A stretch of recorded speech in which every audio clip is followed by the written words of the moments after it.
Hello friend, welcome back to my channel Tabrez Malik. उम्मीद करता हूँ सब अच्छे से होंगे। तो आज बताऊंगा पूरा वर्क प्रोसेस स्लोवाकिया का कि क्या होता है, कैसे मिलता है, इसमें क्या क्या स्टेप्स आते हैं और क्यों आजकल बड़े मुसीबत से लोग बोल रहे हैं मुझे अपॉइंटमेंट नहीं मिल रहा है। तो बात करते डिटेल में, चले ज्यादा वीडियो को लेंदी ना करते हो, पहले बताता हूँ होता क्या है। आप जैसे तबरेज मलिक के पास आए, आपने बोला मलिक भाई मुझे चाहिए स्लोवाकिया में जॉब। अब ध्यान से एक बात को सोचना, बहुत ध्यान से सुनना और ध्यान ध्यान से समझना कि तबरेज मलिक एक मिडल मैन होता है। तबरेज मलिक कोई रिक्रूटर एजेंसी नहीं होती है। तबरेज मलिक के पास एक XYZ कंपनी का एक डिमांड लेटर आता है कि भाई मुझे 10 फैक्ट्री वर्कर चाहिए स्लोवाकिया के बारे में, 20-25 जितना भी चाहिए। मुझे वो टाइम देते कि मलिक भाई मुझे ये जो कैंडिडेट है विद इन 90 से 120 डेज के अंदर चाहिए। वो 90 डेज का मोस्टली टाइम लेते हैं मुझसे। अगर मैं सच बोलूं तो 30 से 90 दिन का मुझे टाइम देते हैं। कैंडिडेट चाहिए। कैंडिडेट कौन से चाहिए? शरीर से फिट, मतलब मेडिकली फिट। एजुकेटेड का मतलब होता है 10वीं पास हो, बेसिक इंग्लिश बोले और अपने लाइन का नॉलेज हो थोड़ा बहुत। मतलब अगर आप कार की कंपनी में जा रहे हो, फैक्ट्री की कंपनी में जा रहे हो, तो आपके अंदर इतनी ताकत हो कि थोड़ा 10-20 किलो का सामान उठा के सेट कर सको, नट को टाइट कर सको। इसके बाद प्रोसेस होता है, आपके एक हीरो पास CV बनवाते हैं, आपके डॉक्यूमेंट को रेडी करवा के हम भेजते हैं एम्प्लॉयर के पास। एम्प्लॉयर अपने हिसाब से चेक करता है कि कौन सा बंदा मेरे लायक है, कौन सा बंदा मेरे लायक नहीं है। ठीक है, उसके बाद हमें भेजा जाता है लिस्ट कि ये बंदे का मुझे इंटरव्यू करवाना है। होता है अब इंटरव्यू कंडक्ट। जब हम इंटरव्यू कंडक्ट करवाते हैं ना, तो वहां के जो एम्प्लॉयर होते हैं कभी कभी क्या करते हैं कि कुछ पोजीशन के लिए इंटरव्यू रिक्वायरमेंट नहीं होता।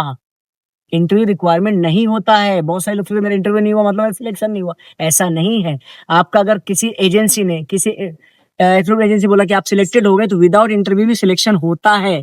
Based on your capability, based on your work experience हो जाता है। अब क्या करता है एम्प्लॉयर, आपके डॉक्यूमेंट को रेडी करवाता है अपने एम्प्लॉयर के थ्रू, अपने लॉयर के थ्रू, कि भाई इस बंदे का पूरा डॉक्यूमेंट रेडी करवाना है। तो अब नेक्स्ट स्टेप क्या होता है? नेक्स्ट स्टेप में क्या होता है, कंपनी अपने तरफ से एक वन कॉन्ट्रैक्ट बना के देती है। ठीक है, वर्क कॉन्ट्रैक्ट बना के देती है। वर्क कॉन्ट्रैक्ट में सब डिटेल होता है कि आपकी सैलरी कितनी होगी, बेसिक, ट्रांसपोर्ट, हाउसिंग, सब कुछ इसमें डिटेल मेंशन होता है। इसके बाद वो प्रोसेस में डालते हैं आपके लेबर अप्रूवल के लिए। लेकिन वन कॉन्ट्रैक्ट में डिपेंड करता है कंपनी कितनी बड़ी है, कंपनी की क्या पॉलिसीज है, कंपनी का कितना कोटा खाली, उस हिसाब से वो कभी कभी 15 दिन, 1 महीना, 2 महीना तक में आपको कॉन्ट्रैक्ट पहुंचा देती है। उसको सिंपल भाषा में प्री वर्क परमिट बोल सकते हो, या अप्रूवल प्रिंसिपल लेटर आपको उसको बोल सकते हो। अब उसके बाद वो सारे डॉक्यूमेंट ले जाके लॉयर के थ्रू सबमिट करती है आपके गवर्नमेंट में, लेबर डिपार्टमेंट पे। लेबर डिपार्टमेंट अब उनका चेक करता है, जिसमें टाइम लगता है लगभग 90 दिन से लेके 120 दिन, 180 दिन।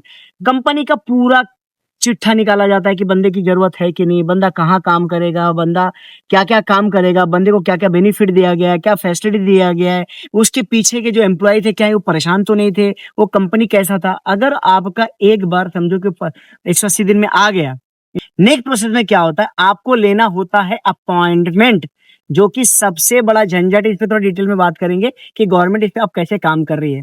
फॉर एग्जांपल आपको अपॉइंटमेंट मिल गया, एग्जांपल के तौर पे, लेकिन इस पे बहुत अच्छी चीजें बताने वाला हूं, आगे वीडियो में कंटिन्यू लगे रहना। अपॉइंटमेंट मिल गया, लेकिन अपॉइंटमेंट के पहले पता लोचा क्या क्या है, देख लो।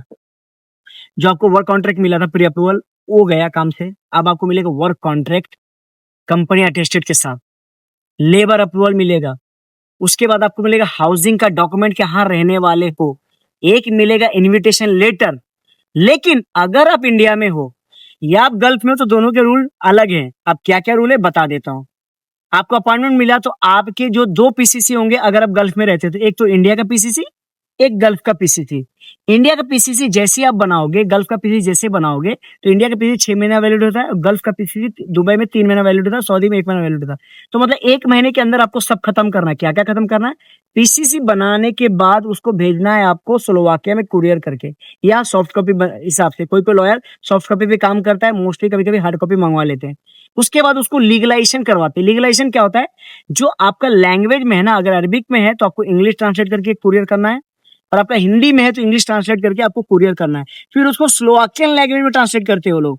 उसको बोलते हैं लीगलाइजेशन। फिर अब जब डॉक्यूमेंट लीगलाइजेशन होके आपके पास आता है इंडिया में, ये यूएई में, तो उसको करना होता है सुपर लीगलाइजेशन, मतलब उस डॉक्यूमेंट को मियाँ से वेरीफाइड करना होता है। मियाँ से वेरीफाइड करना, आपका पीसीसी रेडी हो गया। अब ये सारे डॉक्यूमेंट लेके साथ में आपके पासपोर्ट की कॉपी, आधार कार्ड की कॉपी, आपके जो भी एक्स्ट्रा डॉक्यूमेंट मांगते हैं, इंश्योरेंस की कॉपी, ये सब ले जाके बाय आपको जो गवर्नमेंट के वीएफएस में जाके जमा, बीएलएस में जाके जमा करना होता है।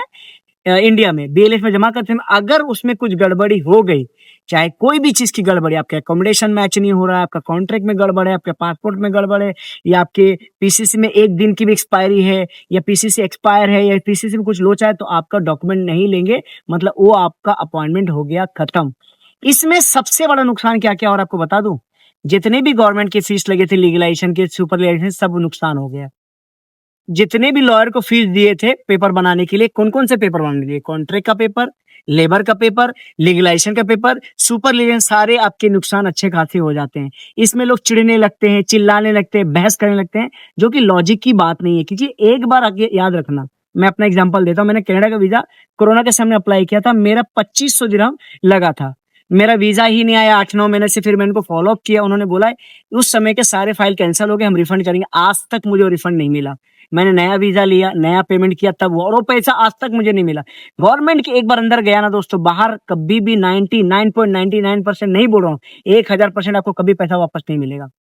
ये हो गया। अब बात करके कि आजकल जो सिस्टम चल रहा है अपॉइंटमेंट का, उसका इश्यूज क्या है।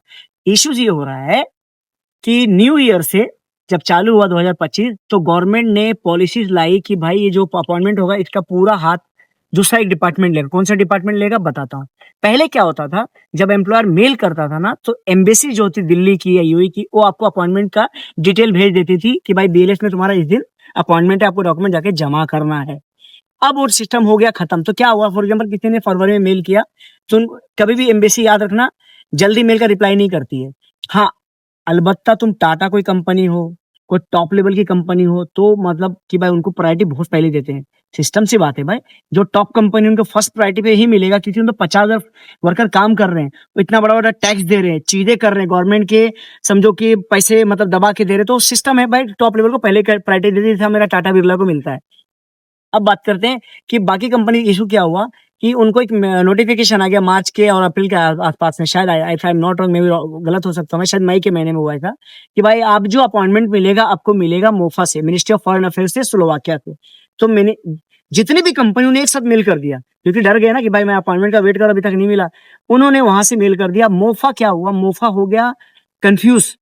कंफ्यूज का मतलब भाई, ऐसा जब फाइल आएगा, तो आप सोच रहे थे कि मैंने पहला मेल किया था, आपको पहला आया, ऐसा नहीं है। उन्होंने एक सिस्टमेटिक जनरेशन कर दिया, कुछ सिस्टम चला रहे पीछे से, सिस्टम अपडेट हो रहा है, या जो भी बल्क मेल आ गया बहुत सारे। और मेल की ताकत होती है, एक एक होता है ना कि आपको 5 GB देगा, 10 GB देगा, 20 GB, 100 GB देगा। अब डेटा बहुत सारे बल्क में आएंगे, तो ऊपर नीचे होगा, बहुत सारे मेल ऐसे स्पैम में चले गए, जंक में चले गए, फिर एम्प्लॉयर 1 महीने के बाद मेल कर रहा है, 10 दिन के बाद मेल कर रहा है, फिर वो नीचे चला गया। तो इस तरह से क्या हो रहा है, अपॉइंटमेंट में डिले हो रहा है। और अभी यकीन नहीं करेंगे कि बंदे 6-6 महीने, 8-8 महीने से अपॉइंटमेंट का वेट कर रहे हैं। लेकिन जो आपका वर्क कॉन्ट्रैक्ट है वो एक्सपायर नहीं होगा, उसका टेंशन लेने की जरूरत नहीं है। कि जिस दिन आपको अपॉइंटमेंट मिलेगा ना, एम्प्लॉयर के पास इतनी पावर होती है कि आपको कॉन्ट्रैक्ट और लेबर का अप्रूवल उसके बेस पे आपको तुरंत दिला सकते हैं। ठीक है, अब करना क्या, थोड़ी सब्र करना है, थोड़ा सा वेट करना है, थोड़ा सा इंतजार करना है। क्योंकि क्या हो रहा है, अभी बहुत सारी जो स्लोवाकियन गवर्नमेंट है ना, उन्होंने टाइप किया स्टेट गवर्नमेंट से, जैसे कि तमिलनाडु गवर्नमेंट से, साउथ की जितनी भी सिटी, वहां की गवर्नमेंट से टाइप किया कि भाई हम बंदे आपसे डायरेक्ट लेंगे। तो बीच में एजेंसी का जो रिक्वायरमेंट था वो ज्यादा आ गया। मतलब छोटी कंपनी को क्या बोला गया, अब आप डायरेक्ट हैंडल कुछ नहीं करोगे, आप क्या करोगे, रिक्रूट एजेंसी के थ्रू आओगे, ताकि एक कॉन्ट्रैक्ट बना रहे कि भाई ये बंदा इस कंपनी से आ रहा है। कंपनी मतलब कॉन्ट्रैक्ट आपको कंपनी से मिलेगा, लेकिन बीच में रिक्रूटमेंट की कंपनी सब हैंडल करेगी, हर चीज, उसका डॉक्यूमेंटेशन, ये वो सब कुछ रिक्रूट एजेंसी हैंडल करेगी। तो क्या हो गया, मोफा का डॉक्यूमेंट मिल गया, रिक्रूट एजेंसी का नया लॉ आ गया, उसके पीसीसी के नए लॉ आ गए, पीसीसी के मतलब इतने सारे कानून आ गए ना, इस सब में बहुत सारी चीजें हुई है। इवन मेरा का ही काम है स्लोवाकिया, जो अभी तक अटका हुआ, मैं अभी भी वेट कर रहा हूँ। बहुत सारे नाराज हो जाते हैं, कमेंट गलत गलत करते हैं, ये खा गया वो खा गया। नहीं, ऐसा नहीं होता, हम किसी का खा के कहीं जाने वाले नहीं है। बस आपको सब्र और इंतजार करना है। इंशाल्लाह देखना, स्लोवाकिया का एक दिन जैसे चालू होगा, जितने लोग का काम पेंडिंग है उनका काम हो जाएगा। जैसे एक बार माल्टा का 2022 में हुआ था, 8-8 महीना लोग वेट किए थे ना, सेम सिचुएशन स्लोवाकिया में हो रहा है। तो जस्ट वेट एंड वॉच। और दोस्तों एक ही चीज बोलूंगा, जिसने इंतजार किया उसको हमेशा अच्छा फल मिला।